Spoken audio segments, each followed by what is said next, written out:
Good morning সবাইকে। দেখ, আমরা আজকে কিন্তু আমরা যে ফিজিক্সের সলিউশন সেট করছিলাম সেই ফিজিক্স সলিউশন সেটের 4 নম্বর পার্ট নিয়ে আমরা কিন্তু চলে এসেছি। আমরা আবার বলে নিই, দেখ WBT এর টেস্ট পেপার থেকে আমরা কোয়েশ্চেনগুলোকে সলভ করছিলাম। আজকে যে সেটটাকে নিয়ে এসেছি সেটা হচ্ছে সাউথ 24 পরগনা ডিস্ট্রিক্টের একটা সেট, অর্থাৎ দক্ষিণ 24 পরগনা ডিস্ট্রিক্টের ফিজিক্সের সেট নিয়ে আমরা তোদের কাছে হাজির হয়েছি। যে সেটটা থেকে তোদেরকে আমরা সেই আগের মতনই এমসিকিউ কোয়েশ্চেনগুলো এবং তার এবং যে সেই সেটে নিউমেরিক্যালসগুলো এসছে সেগুলোকে নিয়ে ডিসকাশন করে দেব। এর আগে আমরা 3টে সেট দিয়েছি, সেই 3টে সেটে তোদের ভালো সাড়া পেয়েছি। সেই ভালো সাড়ার কথা মাথায় রেখে আমরা আবার একটা সেট নিয়ে এসেছি, যে সেটটা করলে তোরা আরও কিছুটা উপকৃত হবি এবং তোদের বোর্ড পরীক্ষার জন্য আরও কিছুটা প্রিপারেশন লেভেল ভালো হয়ে যাবে। সেই আশা মাথায় রেখে আমরা কিন্তু এসে টু লার্নিংয়ের পক্ষ থেকে পরের ভিডিও সেটটাকে নিয়ে চলে এসেছি। ওকে,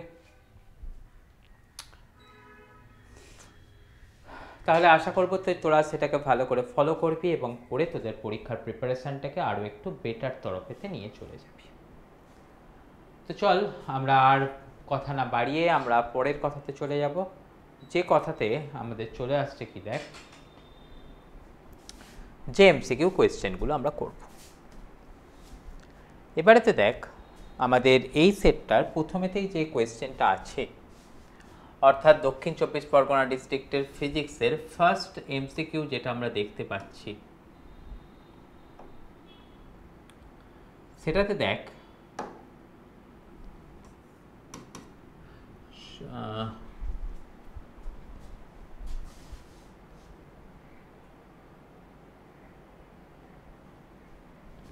দেখ সমস্ত পরিবাহীর পৃষ্ঠ, সেখানেতে বলা আছে কি সেটা সমস্ত পরিবাহীর পৃষ্ঠ কীরকম ধরনের জিনিস হবে।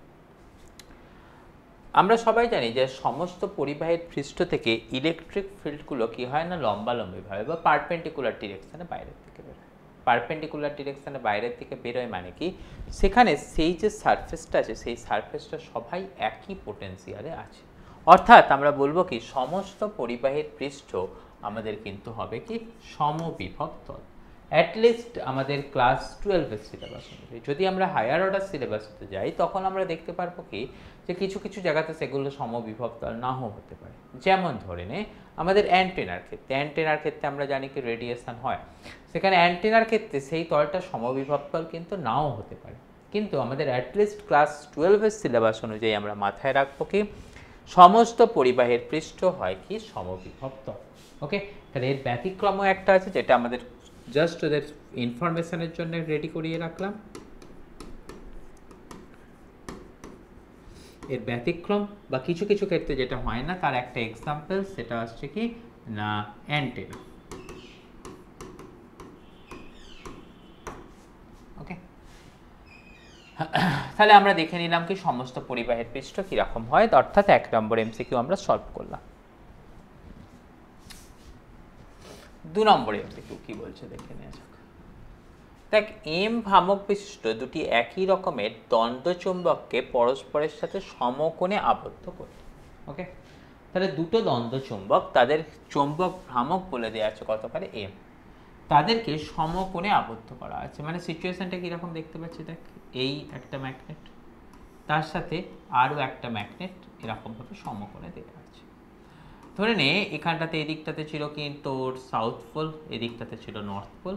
সিমিলারলি এটার ক্ষেত্রেও সাউথ পোল নর্থ পোল এদিকে আছে। তাহলে আমরা যে কথাটা বলতে পারবো, দেখ এর চুম্বক ভ্রামকের ডাইরেকশন কোথায় থাকবে, এদিকটাতে। এর চুম্বক ভ্রামকের ডাইরেকশন কোথায় থাকবে, এদিকটাতে। তাহলে দুটো চুম্বক ভ্রামক একটা আর একটার সাথে পারপেন্ডিকুলার ডিরেকশনে আছে। তাহলে নেট ম্যাগনেটিক ফিল্ড বা নেট চৌম্বক ভ্রামক অর্থাৎ নেট ম্যাগনেটিক মোমেন্ট, তার ভ্যালুটা কতখানি চলে আসবে, তার ফর্মুলা আমরা কত শিখেছি, m1 square plus m2 square plus 2m1 m2 cos theta.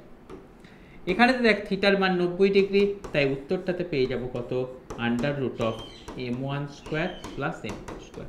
অর্থাৎ যেহেতু দুটোর মানই সমান, তাই এখান থেকে আমরা উত্তরটা পাবো হচ্ছে √2m। তাহলে এই কোয়েশ্চেনটার সঠিক উত্তর হিসাবে আমরা ট্রিট করব কাকে না, অপশন সি।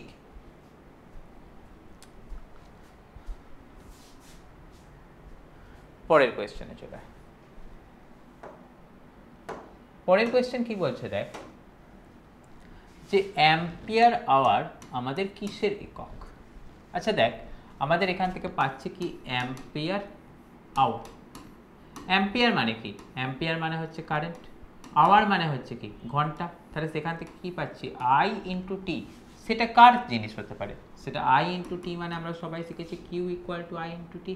অর্থাৎ আমরা বলতে পারবো সেটা হবে কিনা যে চার্জের একক। চার্জ মানেই কি?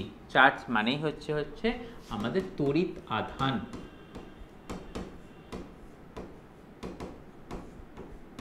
তাই তো? তাহলে তড়িৎ আধানের একক হচ্ছে কি না আমাদের অ্যাম্পিয়ার আওয়ার, অর্থাৎ অ্যাম্পিয়ার ঘন্টা। পরের কোয়েশ্চেনে যাব।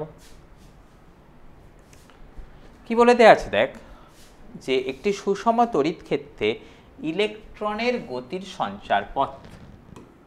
ওকে, অর্থাৎ ইলেকট্রন কিরকম ভাবে যায়। দেখ আমরা দেখতে পেয়েছি যে আমাদের যদি একটা সুষম তড়িৎ ক্ষেত্রে একটা ইলেকট্রনকে রেখে দিই, তার উপর যে ফোর্স ফিল হবে সেটা আসবে কতখানি কিউ ইন্টু ই। ফোর্স মানে কত জানি? Mass into acceleration. তার ভ্যালু কত পাবো? Q into E. তাহলে অ্যাক্সিলারেশনের ভ্যালু কত পাবো? দেখ আমরা কিউ ই বাই এম। তাহলে দেখ পার্টিকেলটা নিশ্চয়ই অ্যাক্সিলারেশনটা ধরে নে কোথায় আছে? এক্স অ্যাক্সিস বরাবর। তাহলে তার মুভমেন্ট এক্স অ্যাক্সিস বরাবর কতখানি থাকবে? হাফ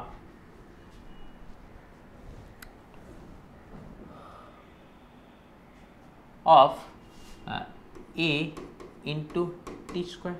তাহলে সেখান থেকে আমরা দেখবো কতখানি, দেখ হাফ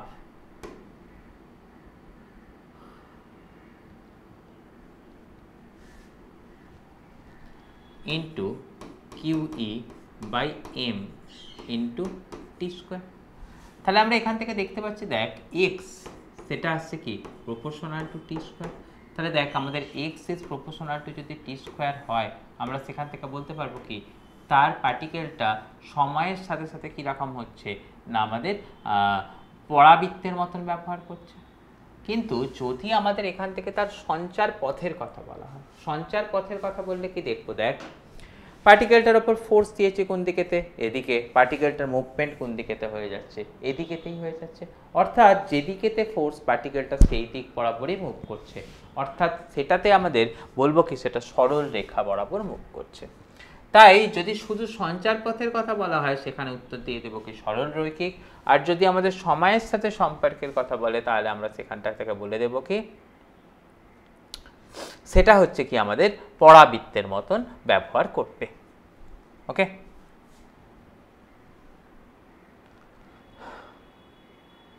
এরপরেতে আমরা চলে যাব কোথায়? পরের কোয়েশ্চেনে। পরের কোয়েশ্চেনটাতে আমাদের কি বলছে দেখ, অর্থাৎ এটা হচ্ছে আমাদের 4 নম্বর কোয়েশ্চেন গেল, এটা হচ্ছে কি আমাদের 5 নম্বর কোয়েশ্চেন। 5 নম্বর কোয়েশ্চেনেতে আমরা কি নিচ্ছি দেখ,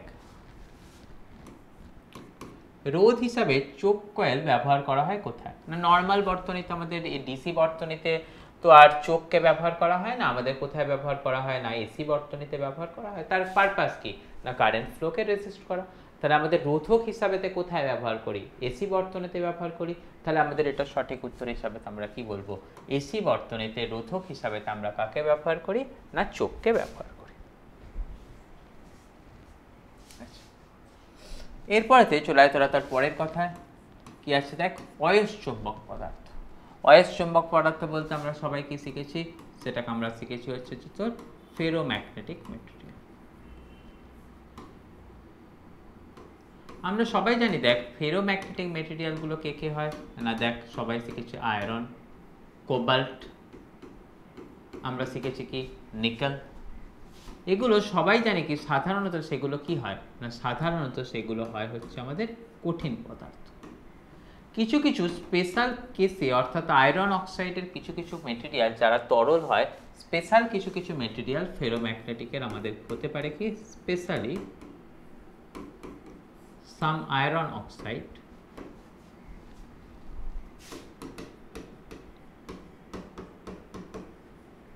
তারা হতে পারে কি মেবি ফেরোম্যাগনেটিক। কিন্তু কখনোই আমাদের কোনো গ্যাসীয় পদার্থ ফেরোম্যাগনেটিক হয় না। তাই আমাদের নর্মাল কথা অনুযায়ী আমরা বলবো কি যে অয়স্চুম্বক পদার্থের উদাহরণ হিসাবে তা আসবে কি কঠিন। স্পেশাল কিছু ঘটনায় সেটা তরল হতে পারে, কিন্তু সেটাকে আমরা একটা টোটাল কেস হিসাবে কিন্তু কনসিডার করব না। গেল পয়েন্টটা।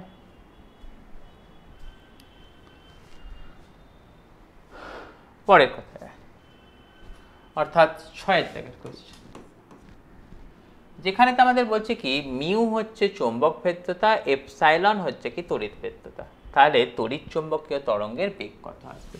আমরা সবাই জানি ভি ইকুয়াল টু কত হয়, 1/√μ ইন্টু এপসাইলন। তাহলে সেটার উত্তর কোথায় আছে দেখতে পাচ্ছি, কোথায়? অপশন সিতে। আর যদি সেটা শূন্য মাধ্যমের ক্ষেত্রে হতো, সেটাও কিন্তু আমাদের কোয়েশ্চেনে তো হতে পারে। তাহলে শূন্য মাধ্যমেতে হলে আমাদের কিন্তু এই যে উত্তরটা, এটাকে লিখতাম কি দিয়ে, সি দিয়ে লিখতাম। সি এর ভ্যালু কত লিখতাম, √μ0/ε0। সেটা আলোর গতিবেগের সাথে সমান হতো, তার মান কত থাকতো, 3 × 10⁸ মিটার/সেকেন্ড। ওকে, তাহলে এই কথাটাকেও কিন্তু আমরা মাথায় রাখবো, এটাও কিন্তু আমাদের ক্ষেত্রে হেল্পফুল হতে চলেছে।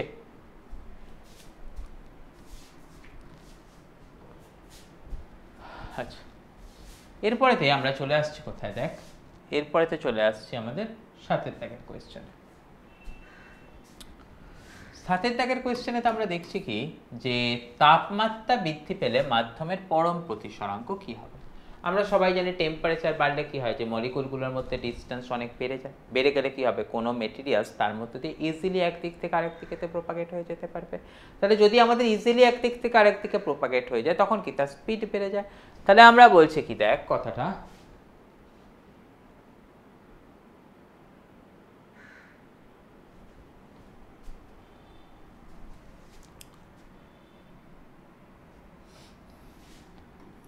মিউ ইকুয়াল টু আমরা কত জানি দেখ, c/v। তাহলে দেখ যদি আমাদের কখনো টেম্পারেচার বেড়ে যায়, টেম্পারেচার বেড়ে গেলে আমরা সবাই জানবো কি যে প্রতিসরাঙ্কের মানটাও আমাদের কমে যাবে। ওকে, তাহলে সেই কথাটা আমাদের মাথায় রাখতে হবে, টেম্পারেচারের সাথে আমাদের প্রতিসরাঙ্কের ইনভার্স রিলেশন আছে।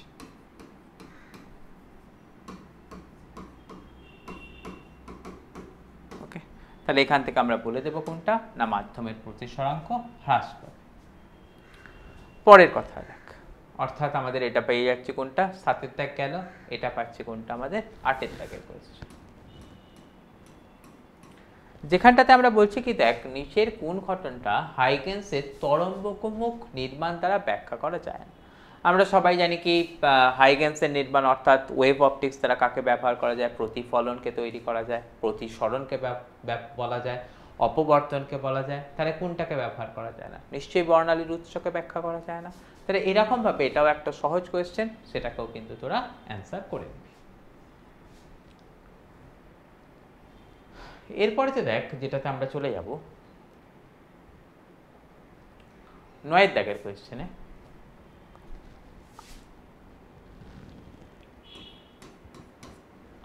সমগতি সম্পন্ন দুটি কণার ভরের অনুপাত 2:1, তাহলে তাদের ডি ব্রগলি ওয়েভলেন্থ কত হবে? দেখ আমরা সবাই জানি কি যে ল্যামডা ইকুয়াল টু h/p। দেখ তাহলে আমরা সেটাকে লিখবো কত, h/mv। যদি ভেলোসিটি আর h সমান হয়, তাহলে আমরা বলবো কি lambda is proportional to 1/m। তাহলে আমাদের ডি ব্রগলির অনুপাত অর্থাৎ λ1:λ2 সেটা ইকুয়াল টু কত পেয়ে যাব, m2:m1। তাহলে দেখ m1:m2 কত আছে না 2:1। তাহলে এখানে তার রেশিও কত চলে আসবে, নিশ্চয়ই 1:2। তাহলে এখানটার অ্যান্সার পেয়ে যাব কোনটা না অপশন 2।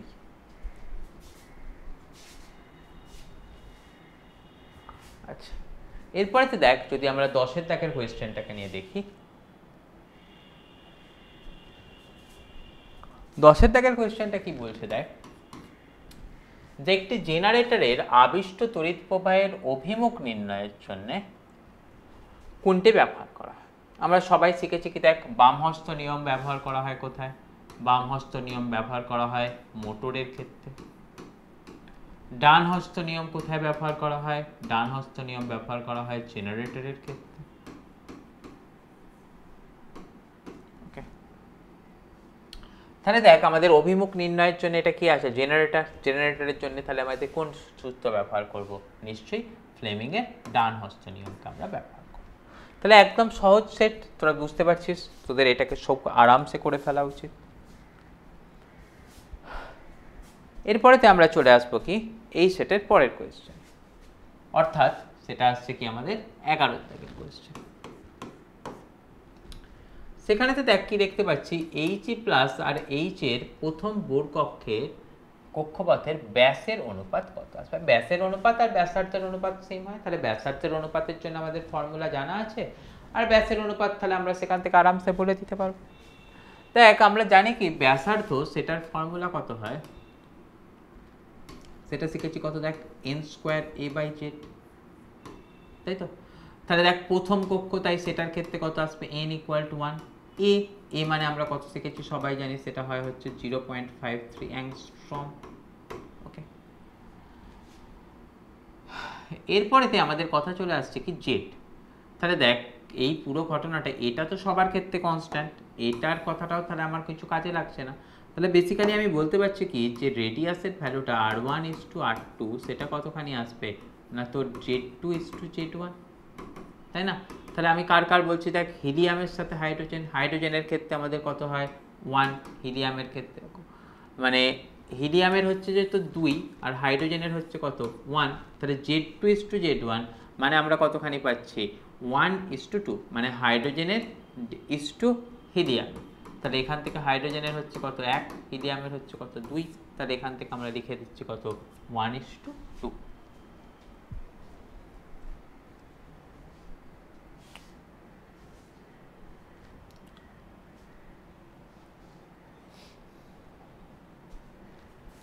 এর পরেরটায় চলে, অর্থাৎ 12 দাগেরটা। 12 দাগেরটা আমরা কি দেখতে পাচ্ছি, দেখ অর্ধপরিবাহীর পরিবাহিতা কার জন্য দেয়। আমরা জানি অর্ধপরিবাহীর মধ্যে কে থাকে, ইলেকট্রন এবং হোল দুটোই থাকে, তাহলে তার পরিবাহিতার জন্য কে দায়ী হবে, ইলেকট্রনও দায়ী হবে এবং হোলও দায়ী হবে। তাহলে এখানটাতে আমরা অ্যান্সার হিসেবে সিম্পলি কাকে অ্যান্সার করে দেবো না, এখানটাতে ইলেকট্রন এবং হোল উভয়ই দায়ী বলে অ্যান্সার করে দেবো।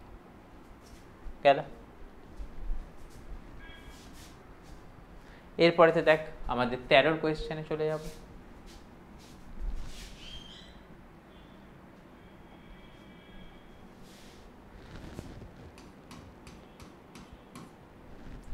দেখ বলা হয়েছে কি সংকেত তরঙ্গের সাথে বাহক তরঙ্গের সমন্বয়ের পদ্ধতিকে। সংকেত তরঙ্গ বলতে আমরা কাকে শিখেছি, সংকেত তরঙ্গ মানে হচ্ছে কি আমাদের মেসেজ সিগন্যাল। ওকে, সংকেত তরঙ্গকে তাহলে আমাদের বলা হয় কি মেসেজ সিগন্যাল।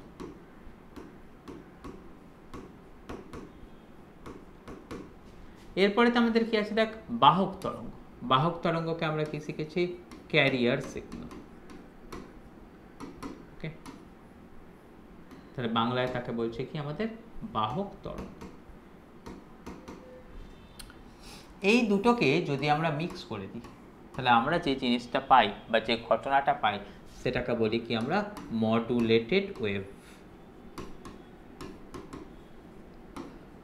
ওকে, বা মডুলেটেড সিগন্যাল, বা যে প্রসেসটার নামটা, সেই পদ্ধতিটার নাম, তাকে আমাদের বলা হয় কি মডুলেশন।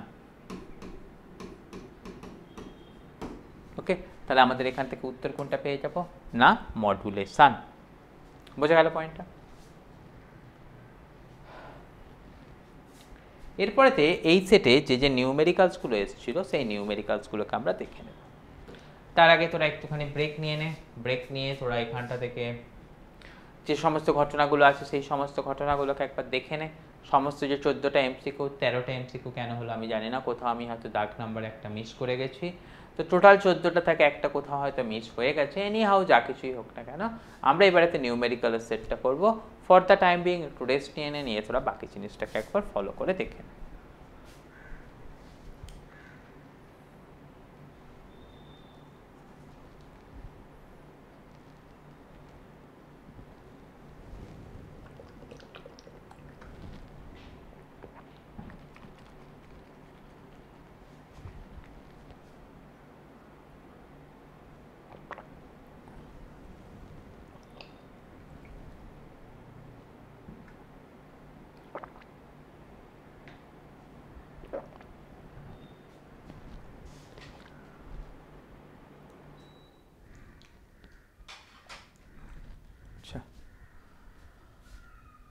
এবারে তাহলে দেখ এই সেটের যে নিউমেরিক্যালসগুলো ছিল সেই নিউমেরিক্যালসগুলোকে আমরা দেখে নেব।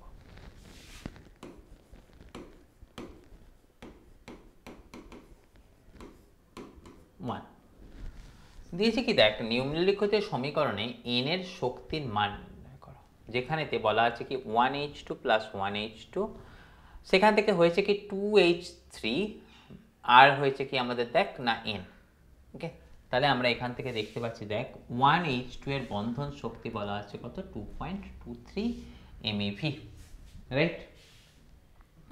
তাহলে দেখ এর বন্ধন শক্তি বলে দিয়েছে কত 2.23 MeV।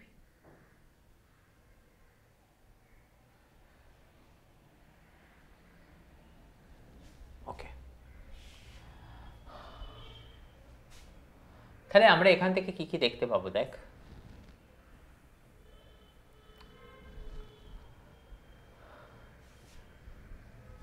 দেখ 1h2 প্লাস 1h2, সেখান থেকে হয়েছে কি, সেখান থেকে হয়েছে আমাদের 2He3, রাইট? সেটার সাথে আর কি হয়েছে না কিছুটা এনার্জি বেরিয়ে গেছে। তাহলে কতখানি এনার্জি বেরিয়েছে সেটা পেতে গেলে আমাদের কি করতে হয় না 2He3 এর এনার্জি, 2He3 এর মধ্যে কতগুলো আছে, তিনটে তোর নিউক্লিয়ন আছে, প্রত্যেকটার জন্য বাইন্ডিং এনার্জি পার মলিকুল সেটা মানে পার নিউক্লিয়ন কত করে আছে দেখ 7.73, তাহলে এর কাছে টোটাল থাকবে কত 3 × 7.73 মাইনাস এখানটাতে দেখ পার মোল আমাদের পার নিউক্লিয়ন কত করে আছে 1h2 এর ক্ষেত্রে 2.23 করে, তাহলে 2.23 এখানটাতে কতগুলো আছে দেখ তো, এতেও দুটো আছে এতেও দুটো আছে, তাহলে টোটাল কতগুলো চারটে।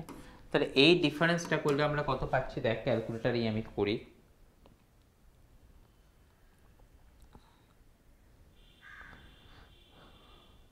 তাহলে পাচ্ছি দেখ 3 × 7.73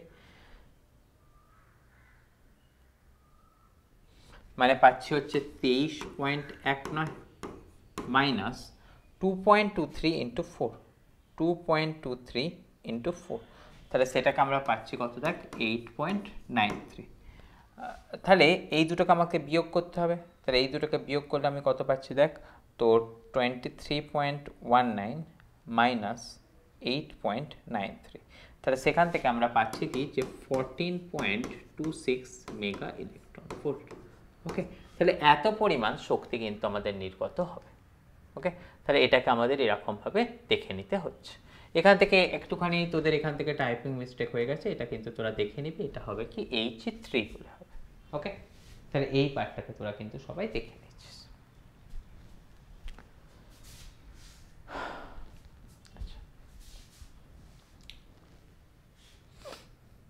এবারে তো দেখ পরের একটা তোর ডেরিভেশন এসছে, তড়িৎ দ্বিমেরুর জন্য কোনো বিন্দুতে ক্ষেত্র প্রাবল্যের মান হবে কত এটা তার নির্ণয় কর।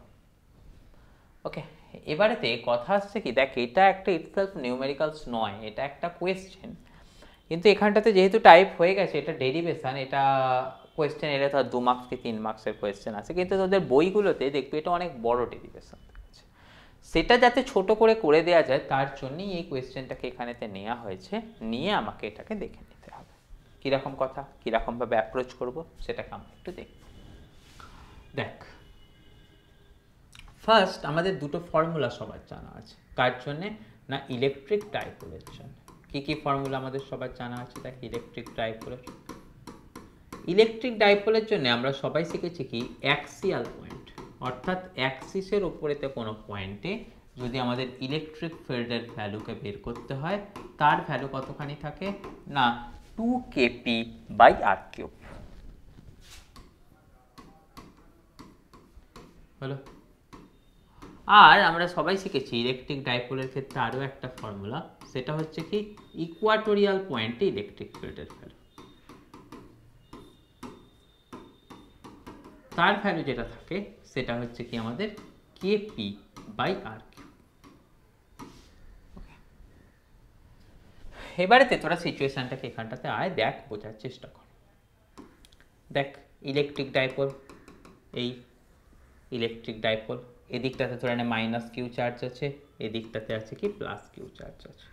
তাহলে নিশ্চয়ই তোরা এখান থেকে কনসেপ্টটুকু বুঝতে পারছিস যে আমাদের এই ডিরেকশন বরাবর আমাদের কে থাকে না ম্যাগনেটিক ডাইপোল মোমেন্ট থাকে।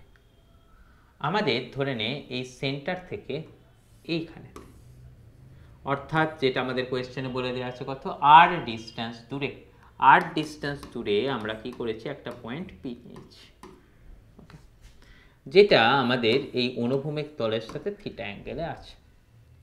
তাহলে আমরা একটা কথা বলতে পারবো, এই পি এর মান এদিক বরাবর, অর্থাৎ এই যে লাইনটা নিয়েছি সেই লাইন বরাবর আমাদের পি এর মান কত হবে, নিশ্চয়ই আমরা বুঝতে পারছি তার মান কত থাকবে পি কস থিটা।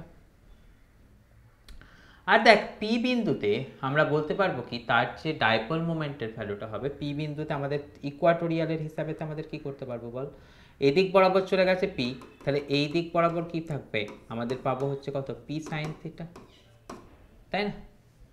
তাহলে দেখ যেহেতু আমাদের এই ডিরেকশন বরাবরটা জানি আমরা হচ্ছে কতখানি পি কস থিটা, তাহলে এই লাইনের রেসপেক্টে এই পয়েন্টটা কি এটা অ্যাক্সিয়াল পয়েন্ট, তাহলে এই পয়েন্টটার উপরেতে যে ফিল্ডটা আসবে অ্যাক্সিয়াল পয়েন্টের জন্যে সেটা অ্যাক্সিয়াল পয়েন্টের হিসাবেতে আমাদের এই পয়েন্টটাকে আমাদের কতখানি পাবো না অ্যাক্সিয়াল পয়েন্টের হিসাবে ফর্মুলা কত আছে 2kp/r³, মানে এখান থেকে সেটা কত পেয়ে যাবো 2kp cos theta by r³, কেননা পি এর ভ্যালুটা এখন কত অ্যাক্সিয়াল পয়েন্টের রেসপেক্টে ম্যাগনেটিক মোমেন্ট ডাইপোল মোমেন্টের ভ্যালু কত আছে, সরি অ্যাক্সিয়াল পয়েন্টের রেসপেক্টে ইলেকট্রিক ফিল্ডের ভ্যালু কত আছে 2kp cos theta by r³ গেল। এবারে দেখ এই দিক বরাবর যে দিক বরাবর পি সাইন থিটা থাকে, অর্থাৎ তার উল্টো দিক বরাবর আরও একটা ইলেকট্রিক ফিল্ড আসবে, যেটা কার রেসপেক্টে সেটা হচ্ছে তোর আমাদের ইকুয়াটোরিয়ালের রেসপেক্টে, সেই ইকুয়াটোরিয়ালের রেসপেক্টে যেটা পাবো সেটা আসছে কত KP sine theta by r³। এবারে দেখ দুটো ফিল্ড একটা আর একটার সাথে পারপেন্ডিকুলার, তাহলে নেট ফিল্ডের ভ্যালু কতখানি পাবো, নেট ফিল্ডের ভ্যালু পেয়ে যাব হচ্ছে এখান থেকে আন্ডার রুট অফ ই অ্যাক্সিয়ালের স্কোয়ার প্লাস ই ইকুয়াটোরিয়ালের স্কোয়ার। তাহলে দেখ এখান থেকে এই দুটো স্কোয়ার লিখলে আমি কতখানি পেয়ে যাচ্ছি দেখ আন্ডার রুট অফ, এখান থেকে দেখ কি পেয়ে যাব kp/r³ দুটো থেকেই কমন পেয়ে যাব, তাহলে দুটো থেকেই যদি kp/r³ কমন পেয়ে যাই আমি এখান থেকে করছি কি রুটের বাইরে kp/r³ নিয়ে চলে আসছি, তাহলে দেখ আমার এখান থেকে যে ঘটনাটা পাবো সেটা আসছে kp/r³ কমন চলে এলো। তারপরে তো দেখ এখানটা থেকে পাবো কতখানি, এই দিকটা থেকে পেয়ে যাব হচ্ছে সাইন স্কোয়ার থিটা, আর এই দিকটা থেকে পেয়ে যাব হচ্ছে কতখানি দেখ না 4 cos স্কোয়ার থিটা হলো। এটাকে আমি একটুখানি ব্রেক করে লিখতে পারবো kp/r³, এটাকে লিখতে পারবো এরকম দেখ sine square theta plus cos square theta plus 3 cos square theta. এবার দেখ sine square theta plus cos square theta তার ভ্যালুস কত হয়, তার ভ্যালুস হয় হচ্ছে 1, তাহলে এখান থেকে লিখে দেবো কত 1 plus 3 cos square theta, okay. তাহলে দেখলাম আমাদের এখান থেকে ফর্মুলাটা পেয়ে গেলাম কত kp/r³ 1 plus 3 cos square theta. তাহলে দেখ অ্যাট এনি পয়েন্ট যদি আমাদেরকে কোথাও ডাইপোল ইলেকট্রিক ফিল্ডের ভ্যালু বের করতে বলে কার জন্যে না ইলেকট্রিক ডাইপোলের জন্যে, সেখান থেকে আমরা এই ভ্যালুটা পেয়ে দেবো। এবার দেখ কে মানে আমরা কত জানি 1/4πε0 ইন্টু কত পেয়েছি মানে পাচ্ছি সেটা আসছে p/r³ ইন্টু এখানটা থেকে আমাদের সরি একটা রুটটা আমি দিতে ভুলে গিয়েছিলাম, এখানটাতে এটার মাথায় তো রুটটা আছে,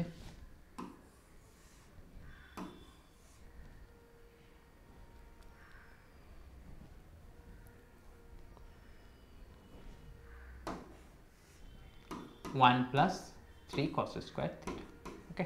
তাহলে এটাকে এরকমভাবে তোরা ডিরাইভ করে দেখে নিবি, তাহলে এটা একটা স্পেশাল কাইন্ডের ডেরিভেশন যেটা তোদের এখান থেকে কোয়েশ্চেনে আসছে, তোরা এরকমভাবে অ্যাপ্রোচ করবি, হলো। আচ্ছা এরপরেতে আমরা চলে যাব এর পরের কোয়েশ্চেনটাতে, এটাও একটা নিউমেরিক্যালস নয় কিন্তু একটা স্পেশাল কোয়েশ্চেন।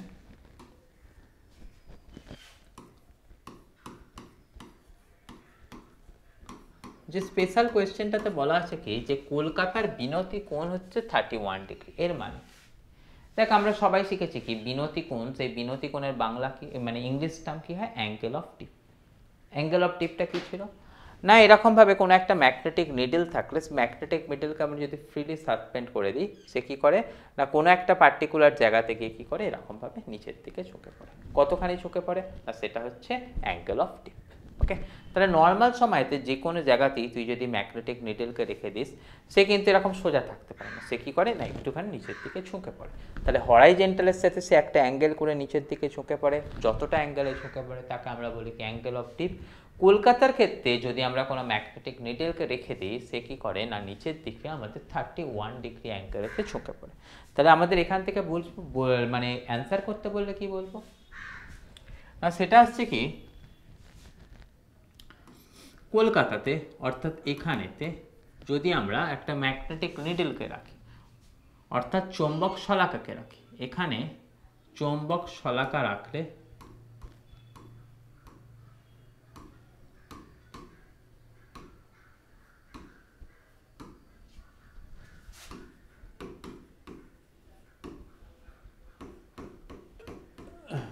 সেটি অনুভূমিকের সাথে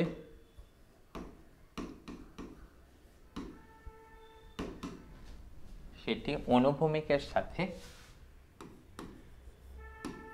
31 ডিগ্রি কোণে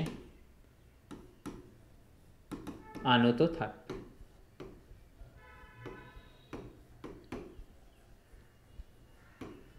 ওকে, তাহলে এটুকুনি কোয়েশ্চেনটার অ্যান্সার তোরা লিখে ফেলবি। পরের কোয়েশ্চেনে চলে যাব।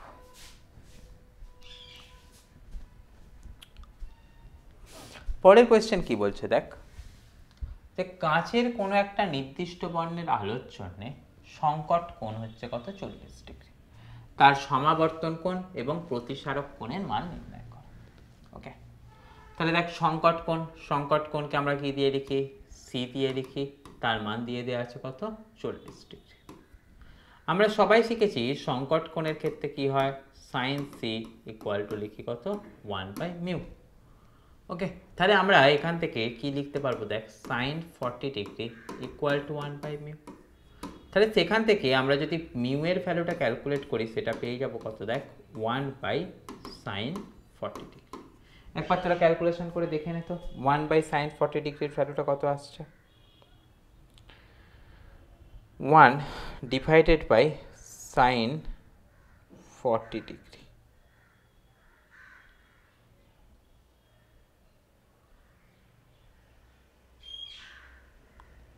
ওকে,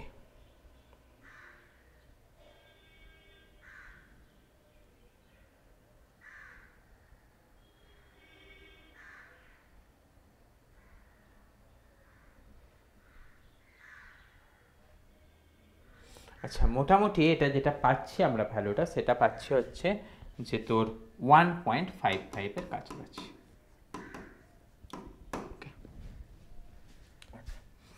এরপরেতে আমাকে কার কথা নির্ণয় করতে বলেছে না, সমবর্তন কোণের কথা নির্ণয় করতে বলেছে। তাহলে আমাদের এখান থেকে করব কি সমবর্তন কোণ। সমবর্তন কোণের জন্য আমরা যে ফর্মুলা শিখেছি সেটা আসছে কি mu equal to tan of IP. Okay, সমবর্তন কোণ অর্থাৎ আইপি, যাকে আমরা বলি কি অ্যাঙ্গেল অফ পোলারাইজেশন।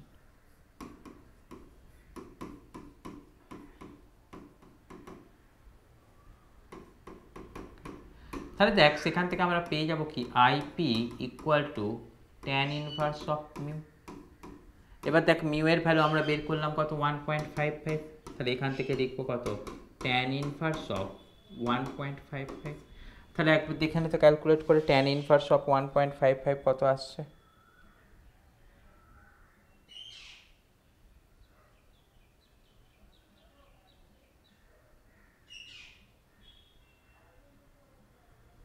আচ্ছা, এটার ভ্যালু আমরা মোটামুটি পাচ্ছি হচ্ছে 57.17 ডিগ্রি। তাহলে আমরা পেয়ে গেলাম যে তার সমাবর্তন কোণ, তার মান পেয়ে যাব কত 57.17 ডিগ্রি। এরপরেতে আমাদের যেটা বের করতে বলেছে সেটা আসছে কি প্রতিসারক কোণ।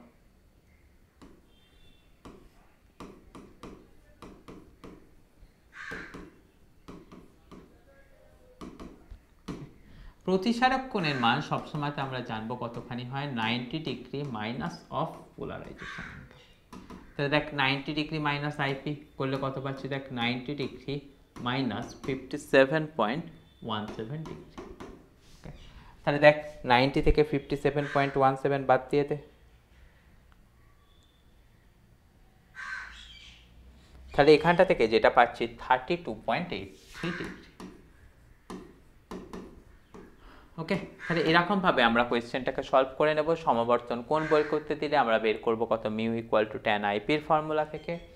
প্রতিসারক কোণ বের করতে দিলে আমরা বের করে নেব কীরকমভাবে, 90 ডিগ্রি মাইনাস আইপি, সেই ফর্মুলার ব্যবহারের সাহায্যে আমরা দেখে নেব কত, তার ভ্যালু আসছে কত 32.8। ওকে, এরকম ধরনের কোয়েশ্চেন তাহলে আসার বেশ ভালো রকম চান্স আছে, তোরা সেটাকে কিন্তু রেডি করবি।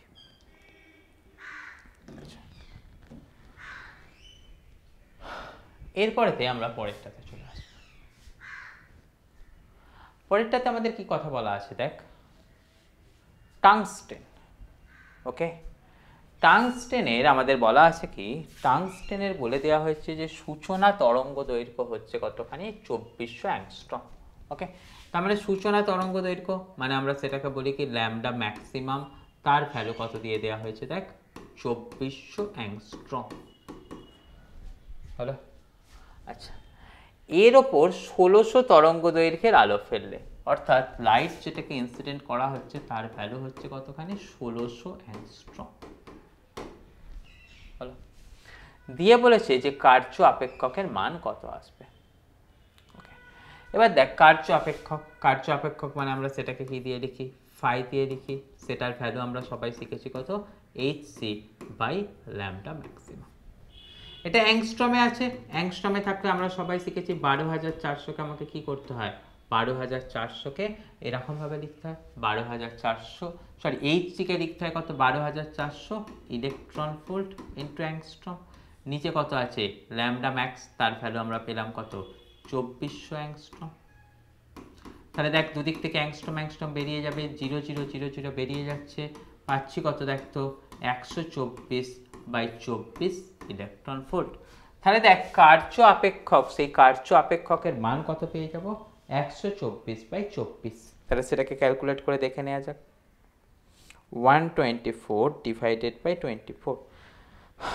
তাহলে সেখানেতে ভ্যালু পাচ্ছি কত আমরা, 5.17 ইলেকট্রন ভোল্ট। ওকে, এটা হয়ে গেল কি আমাদের, এটা হয়ে গেল হচ্ছে যে আমাদের কার্য আপেক্ষকের ভ্যালু, ফাই নটের ভ্যালু। তাহলে এটা চলে গেল কি আমাদের এর। এবারেতে বলা হয়েছে কি যে নিশ্চিত ইলেকট্রনের সর্বোচ্চ গতিশক্তি কত আসবে। ওকে, তাহলে দেখ আমাদের আইনস্টাইনের ফর্মুলা কি শিখিয়েছিল নিশ্চিত ইলেকট্রনের সর্বোচ্চ গতিশক্তি বের করার জন্য, ফ্রম আইনস্টাইন ফর্মুলা,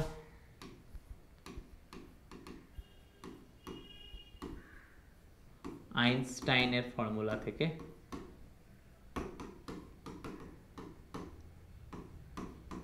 সেটা কি বলছে দেখ, যে এনার্জিটা দিচ্ছি সেটার সাথে আমাদের কি করতে হয় না, কাইনেটিক এনার্জি ম্যাক্সিমাম প্লাস আমরা লিখি কত ফাই নট। তাহলে সেখান থেকে আমরা করব কত, কাইনেটিক এনার্জি ম্যাক্সিমাম সেটা ইকুয়াল টু লিখবো E minus phi naught. E এর ভ্যালু কত, HC by lambda minus phi naught. দেখ এখানেতে ল্যামডা কত দেওয়া আছে 1600 অ্যাংস্ট্রম, তাহলে এখান থেকে লিখছি কত দেখ 12400 divided by 1600 minus phi naught. তাহলে এখান থেকে 0 0 বের করে দিচ্ছি, তাহলে বার করে দিলে কত পাচ্ছি দেখ না, 124 ডিভাইডেড বাই 16, তাহলে তার ভ্যালু আমরা পেয়ে যাচ্ছি হচ্ছে দেখ 7.75 মাইনাস ফাই নট, ফাই নটের ভ্যালু কত ছিল 5.17 ইলেকট্রন ভোল্ট। তাহলে দেখ 7.75 থেকে আমি যদি 5.17 বাদ দিই, তার ভ্যালু পেয়ে গেলাম কত দেখ 2.58 ইলেকট্রন ভোল্ট। ওকে, তাহলে এটা হয়ে গেল কি ম্যাক্সিমাম কাইনেটিক এনার্জির ভ্যালু।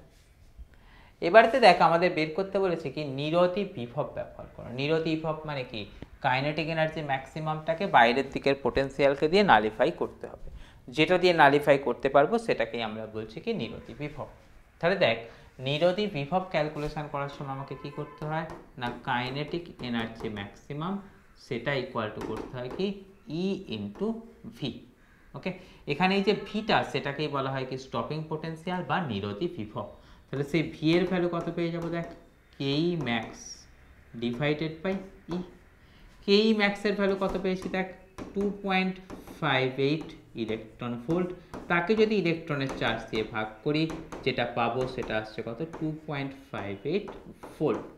ওকে, তাহলে এটা পেয়ে গেলাম কি আমাদের নিরোধী বিভবের মান। ওকে, তাহলে দেখ এ এর দাগেরটাও পেয়ে গেলাম, বিও পেয়ে গেলাম, সি এর দাগেরটাতে আমরা কাকে ক্যালকুলেট করে নিলাম, নিরোধী বিভব।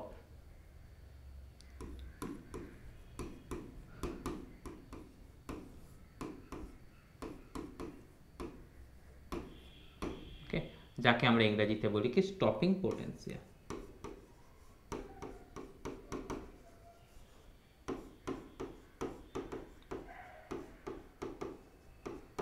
হলো,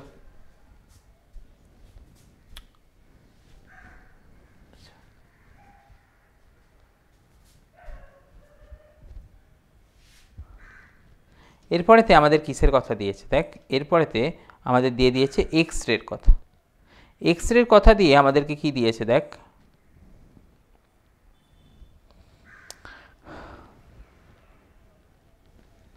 যে 0.8 অ্যাংস্ট্রম তরঙ্গ দৈর্ঘ্যের এক্স রশ্মি উৎপাদনের জন্য নলের দুপান্তের বিভব বৈষম্যের সর্বনিম্ন মান কত। ওকে, এবারে তো দেখ এটার জন্য আমরা ফর্মুলা সবাই কি শিখেছি, এর জন্য ফর্মুলা শিখেছি দেখ, lambda equal to H C by E into V, তাই তো। এবার দেখ এখানে তো ল্যামডাটা কোন এককেতে আছে, ল্যামডাটা আছে অ্যাংস্ট্রম এককেতে। তাহলে আমাকে এখানটা থেকে কি নিতে হবে, এখানটা থেকে আমাকে নিতে হবে যে তোর অ্যাংস্ট্রম ইউনিট নিতে হবে, তাই তো। তাহলে এখানটাতে থাকবে কত, ইলেকট্রন ভোল্ট অ্যাংস্ট্রম। ই দিয়ে ভাগ করছি মানে ই ইলেকট্রন ভোল্টকে বের করে দেবে, দিয়ে কত পাবো, ভি। তাহলে দেখ এখান থেকে ই, তার জন্য ইলেকট্রন ভোল্টের ইটা বেরিয়ে চলে গেল, এদিকের অ্যাংস্ট্রম এদিকের অ্যাংস্ট্রমকে মেরে দিল। তাহলে ভি ইকুয়াল টু আমরা কত পাচ্ছি, 12,400 বাই 0.8। ওকে, এটা হবে কি সর্বনিম্ন, এর থেকে বেশি দিলে তো আমাদের কোনো কিছু অসুবিধাই নেই। তাহলে এটা হচ্ছে কার মান, সেটা হচ্ছে সর্বনিম্ন বিভব, যেটা কিন্তু আমাদের এক্স রে দুটো দাঁড়ের মধ্যে অবশ্যই অ্যাপ্লাই করতে হবে। তাহলে সেটাতে পেয়ে যাচ্ছি কত দেখ, 12400.8 এর জন্য আরও একটা জিরো বেরিয়ে গেল, মানে ওপরে বেড়ে গেল। তাহলে এখান থেকে কত পাচ্ছি দেখ, 8 4 12, 8 5 40, তারপরে কি পাচ্ছি, আবার একটা পেয়ে যাব হচ্ছে যে তোর 8 5 40 দিয়ে তোর এখান থেকে ভ্যালুটা আসছে কত, তাহলে দেখ তো এটার পরেতে আরও একটা শূন্য বসে যাবে, তাই তো। তাহলে এখান থেকে আমরা দেখলাম কত, 124 তিনটে শূন্য,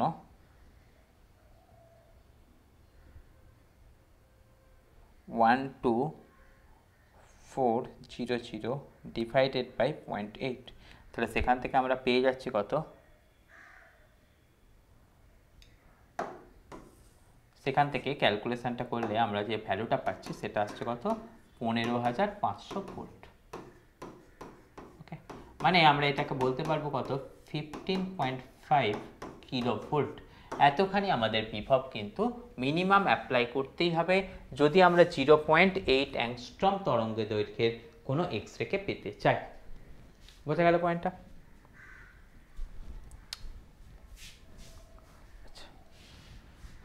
এরপরেতে কি দেখতে পাচ্ছি দেখ, হাইড্রোজেন পরমাণুর ভৌম স্তরের ইলেকট্রনের মোট শক্তি -13.6 হলে ইলেকট্রনের গতিশক্তি ও স্থিতিশক্তি কত হবে, রাইট। এবারেতে দেখ আমরা এখান থেকে পেয়েছি কি, যে টোটাল এনার্জি হচ্ছে কত, -13.6 ইলেকট্রন ভোল্ট, রাইট। আমাকে করতে হবে কি, যে টোটাল এনার্জি আর গতিশক্তি স্থিতিশক্তির মধ্যে সম্পর্ক জানতে হবে। যদিও আমাদের সবার মনে থাকা উচিত সেটা হচ্ছে কি, যে কাইনেটিক এনার্জি যেটা হয় সেটা হয় কি আমাদের মড অফ টোটাল এনার্জি। আর দেখ আমাদের এটাও করতে হয়, সেটা হচ্ছে কি পোটেনশিয়াল এনার্জি কত হয়, 2 ইন্টু কাইনেটিক এনার্জি। ওকে, কিন্তু আমরা জিনিসটাকে একবার দেখে নেব, দেখে নিয়ে শিখে নেব। শর্ট কথায় অ্যান্সারটা করতে বললে আমাদের কোনো অসুবিধা নেই। কাইনেটিক এনার্জির ভ্যালু কত থাকবে, তাহলে মড বলে দিচ্ছি, মানে পেয়ে যাব কত 13.6 electron volt. 2 into kinetic energy বলছি, মানে আমরা সেখান থেকে পেয়ে যাব হচ্ছে কত দেখ -27.2 ইলেকট্রন ভোল্ট। কিন্তু এটা পেলাম কি করে, সেই কথাটাকেও একটুখানি আমরা আলোচনা করে দেখে নিই। দেখ,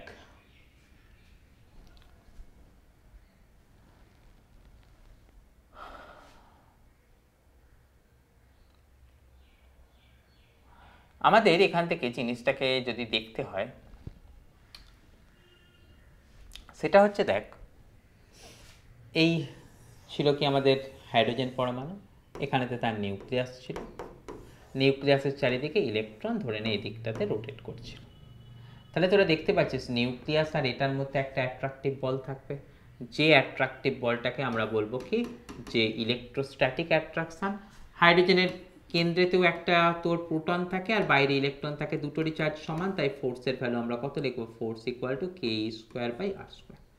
সেটাকে ব্যালেন্স কে করছে, সেটাকে ব্যালেন্স করছে হচ্ছে সেন্ট্রিফিউগাল ফোর্স, তার মান কত থাকে mv²/r। তাহলে আমরা একটা কথা বলতে পারবো যে ইকুইলিব্রিয়ামের সময়, অর্থাৎ অ্যাট ইকুইলিব্রিয়াম,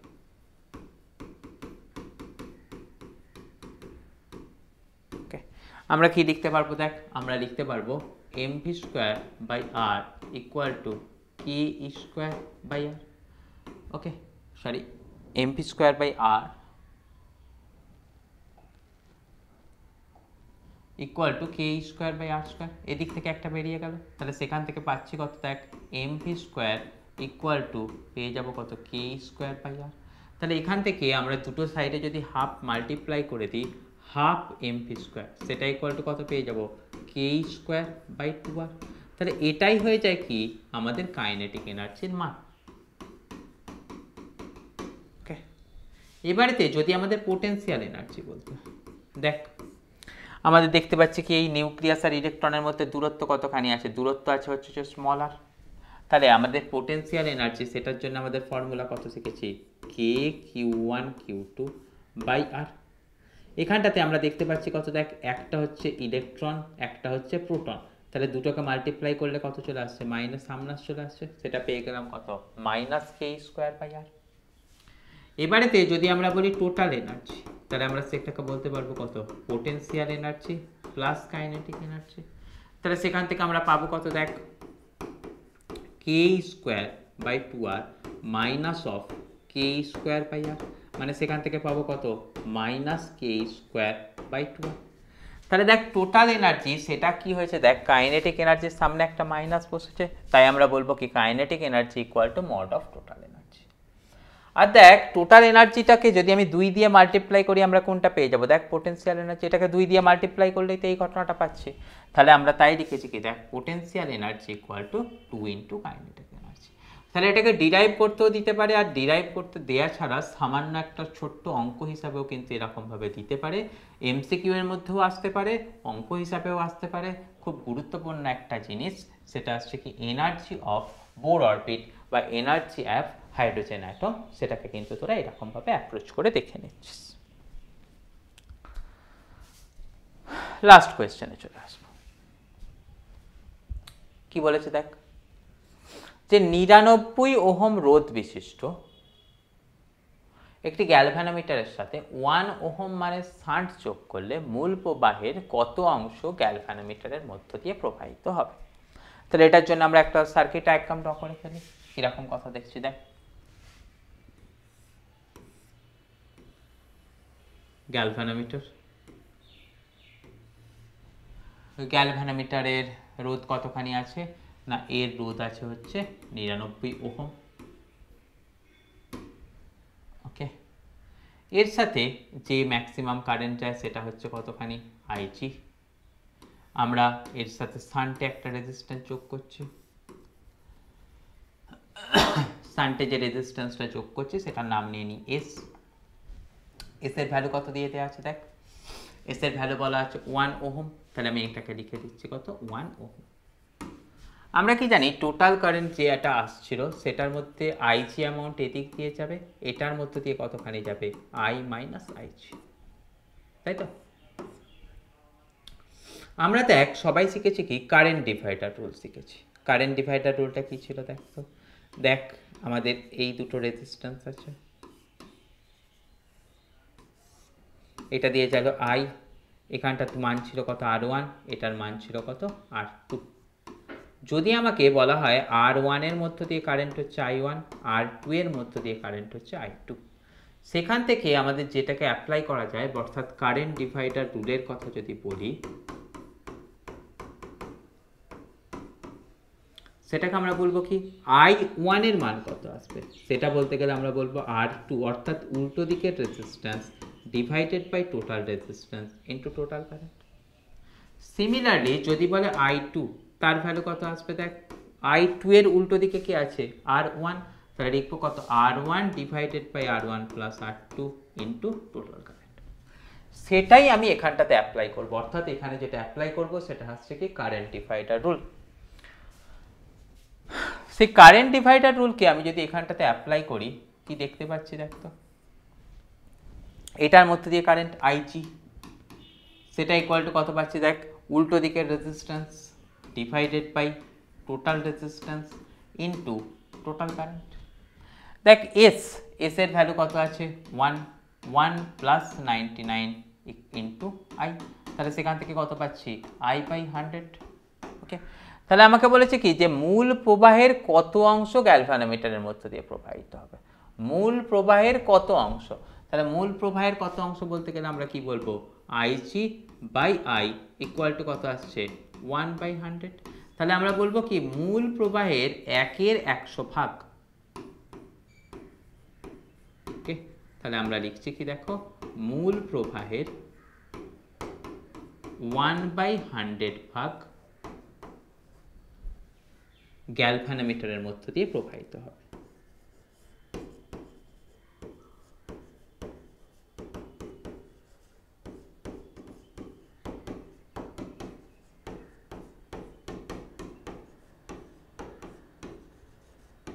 ওকে, তাহলে এটার সাথে সাথে আমরা কি করলাম এই সেটের যা কিছু কোয়েশ্চেন ছিল সমস্ত কোয়েশ্চেনগুলোকে দেখে নিলাম।